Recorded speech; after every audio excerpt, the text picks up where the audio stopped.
Hi everyone. Thank you to everyone who has given us feedback on the Constitution changes. There's been a lot of support for it and also a number of questions raised. Firstly, the main trigger for these changes was after a conversation with the IRD. Our new Constitution fell short in having necessary provisions to retain our tax-free exemption. We're not alone in this. A number of clubs that use the same template have found themselves in the same position. The board decided while we're making these necessary changes, they would tidy up some wording in the Constitution and propose some changes around how new board members are introduced to governance of the club. Following my introduction, Lewis Lowe and David Broderick will explain these changes. It's important to listen to the end as these changes will strengthen the club going forward. The date for our special general meeting is Monday, 27th of July at 7:30 p.m. in the club rooms. So I'd like to introduce you to David Broderick. He's an advisor to our board at the moment under our current constitution, and at the annual general meeting he'll be standing to be a full board member. We're very pleased to have David helping us out as an advisor, and I'll let him tell you a little bit about his background, which is quite enormous in terms of governance and being on boards. David. Yeah, thank you, Lewis. And I'm really proud to be, involved with the Canterbury Car Club. The first introduction I had was at last year's AGM. Found that a really fascinating process, and just the groundswell that is behind motorsport in Canterbury is really exciting. I've always been a petrol head. Grew up, fitting tyres and wheel alignments and things, and that was my first sort of taste into cars in the world of motorsport. From a governance perspective, despite my youthful complexion, I do actually have 17 years both at a national and a local level. So currently I'm chairman of the board for SPCA New Zealand, one of New Zealand's largest animal welfare charities. So just to put some context and scale behind SPCA, it's turning over about 100 million at the moment, and we've got 850 staff. For my involvement, I've been involved for 17 years with SPCA. I started out as a board member for what was just SPCA Canterbury at the time, became chairman of Canterbury SPCA, and then in 2017 we merged 46 different independent incorporated societies into one national organisation. So for my involvement there, we've been through several constitutional reviews. We've really had to focus on the members and take them along the journey, just so that they could understand, why we were proposing what we were proposing. And critically, I see a bit of a crossover with the Canterbury Car Club. Whilst, Canterbury Car Club's focused on motorsport, not animals, it is a for-purpose organisation. It relies on volunteers as its beating heartbeat.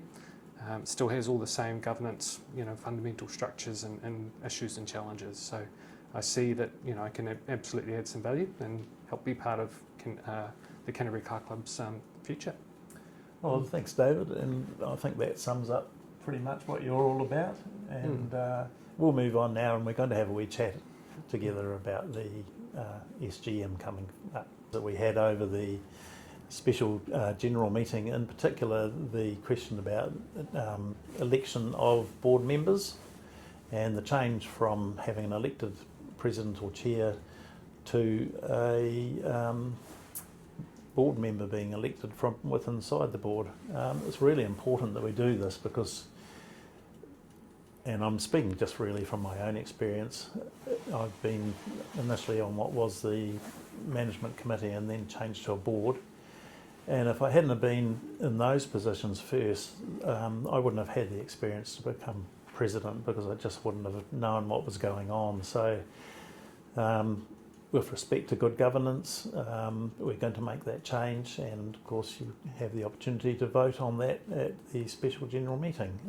So have you got any questions you had there, David? Look, I think it's really important that members understand just what a key role the president plays in the governance of the club, particularly around some of the relationships that you would have developed, and as well as understanding where the club's wanting to go, the personalities around the board table that we've got at the time, and how to sort of get the best out of them for the benefit of the club.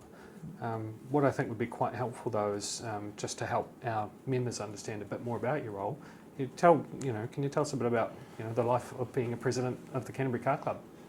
Yeah, well, it's really an interesting position to have, and I'm very fortunate. And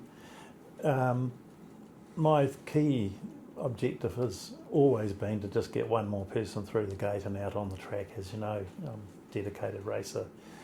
So as president, besides coming to the board meetings and making really big decisions, I mean, let's face it, we got supercars. That was a massive project and undertaking, and took the whole board and a lot of work in the background. And it's the work in the background that I think is really important. Over the last 3 or 4 years, I've developed relationships with a lot of people who have financially helped us, who have volunteered with information, and these relationships are key to the way the club goes forward and the way we're able to achieve our big plan of upgrades and all that kind of thing.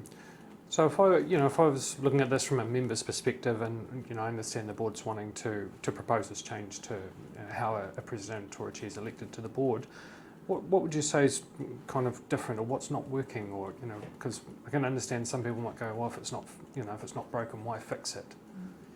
Absolutely. Look, we could just carry on as we always have, and when I finish my time as president, potentially any member could be elected as president, but that really breaks the continuity of the president and chairman's role. It's different to when we were a management committee, because we don't manage anything, we govern, we make the big decisions, the decisions for the future. And without that consistency, I don't think someone stepping in could achieve the role in a professional manner. I think it's absolutely essential that you've had that background, and what we're proposing means that you come onto the board as per usual. There'll always be elections for that, and then if you wish to put your hand up to be president in a year or two, you're most welcome. So if somebody's coming in brand new to the board, as the Constitution currently provides for now, and can step straight into that role of chairing it or being president, do you think that poses some risks to the club? Absolutely. The biggest risk would be that we would lose some of the relationships that I've developed over a number of years. Plus, really, the background knowledge, and a really good example of that would be our relationship with supercars. They were very particular about what our experience was, what the experience of all of our board was, because they have a board just like us, and we all got checked out. So if someone new turns up and they don't know too much about them and that, they might not feel that that's really appropriate. And how important do you think it is for the effectiveness of the governance structure for the club that the president understands the people in the boardroom? I'd say that's a key thing, because the president is also the chair. So as president, I chair the meetings, and of course that means that in some situations I might have the casting vote if it comes to some decisions that we make. But I also have conversations with all the board members away from board meetings, and ask them what they think about things, ask them if we can do some things better. So it's absolutely essential that there's just a known relationship with every person on the board. I've heard from some members of the club that they've always had this vote for the person that's going to be president of the club, and I understand that some people might view that role as a bit ceremonial. But could you sort of describe, perhaps how the role that you're fulfilling might be different from those traditional views of what a president does for a club? Yeah, look, I think the president role probably was a bit ceremonial, but I think everyone needs to be aware now that as a board, we're all deemed as directors under the New Zealand regulations. So we have to be absolutely 100% sure that every single thing we do, that the club is protected and that we do make the right decisions. So having a president who chairs the board that really doesn't have any interest other than, ceremonial things and making the odd speech or whatever. I don't think that is fit for purpose now, because you need to have some business knowledge. You need to know a lot about constitutions, how they work, and just make sure that the board doesn't go astray.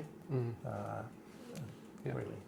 And do you think that the members should have any concerns about getting the balance between elections and bringing people onto the board, as opposed to the board selecting from its own members who that best person is to chair those meetings? I don't think it's a problem, because essentially all the members of the board are going to be elected by the members anyway, and at some point one of those persons on the board might end up as president or vice president or chair. So there's no real, I don't see any less of a democracy, because you're still voting for essentially the people you want to be there.